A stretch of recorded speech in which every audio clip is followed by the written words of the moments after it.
to excite yang artinya merangsang. Hormon adalah senyawa kimiawi yang diproduksi oleh kelenjar endokrin yang berperan dalam komunikasi sel dan regulasi tubuh, sehingga sistem hormon merupakan bagian dari sistem koordinasi. Hormon terdiri atas beberapa senyawa yang dapat digolongkan dalam 3 kelompok. 1. Steroid, yaitu terdiri dari hormon androgen, estrogen, dan adenokortikoid. 2. Derivat asam amino, terdiri dari hormon epinefrin dan tiroksin. 3. Peptida protein, terdiri dari hormon insulin, glukagon, dan oksitosin. Tahapan mekanisme kerja hormon. Adanya rangsangan baik dari dalam maupun luar menyebabkan kelenjar endokrin memproduksi dan mengeluarkan hormon. Kelenjar endokrin merupakan kelenjar tanpa saluran. Jadi, kebanyakan hormon akan didistribusikan melalui cairan darah menuju sel target. Sel target yang memiliki reseptor yang cocok untuk hormon akan berkombinasi atau berikatan dengan hormon tersebut. Jadi, hormon akan mengeluarkan responnya hanya pada sel target yang spesifik atau pada yang memiliki reseptor yang cocok.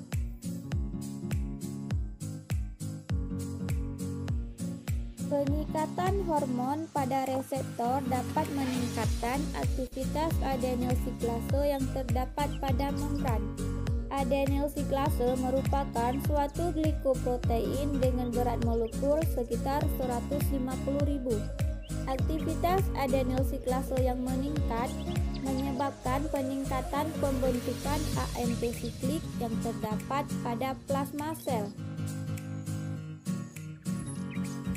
AMP siklik merupakan bentuk siklik dari adenosin monofosfat sebagai second messenger yang dibentuk dari senyawa ATP oleh kerja enzim adenilat siklase dengan adanya ion magnesium yang membentuk suatu kompleks dengan ATP yang bertindak sebagai substrat untuk reaksi. AMP siklik dapat dihidrolisis oleh enzim fosfodiesterase menjadi AMP.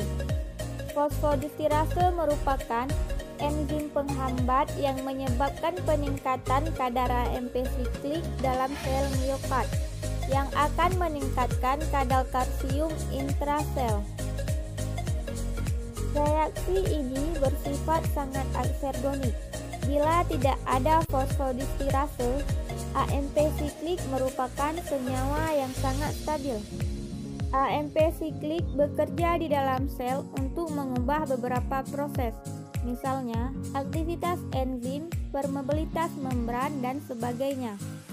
Keseluruhan proses ini dapat terwujud dalam tindakan sebagai jawaban fisiologik atau usaha yang dilakukan oleh manusia. Proses yang bersifat hormonal ini terdiri atas 2 tahap. Pertama, pembentukan hormon sampai tiba pada dinding sel atau plasma. Kedua, peningkatan jumlah AMP siklik hingga terjadinya pertumbuhan atas proses dalam sel. Di dalam tubuh, hormon berfungsi untuk mengatur aktivitas seperti mempengaruhi pertumbuhan dan diferensiasi sel, jaringan, serta organ, mempengaruhi dalam metabolisme glukosa, protein, dan lemak dalam tubuh, mengendalikan dalam perkembangan sistem reproduksi, serta mengatur homeostatis atau menjaga keseimbangan ion tubuh.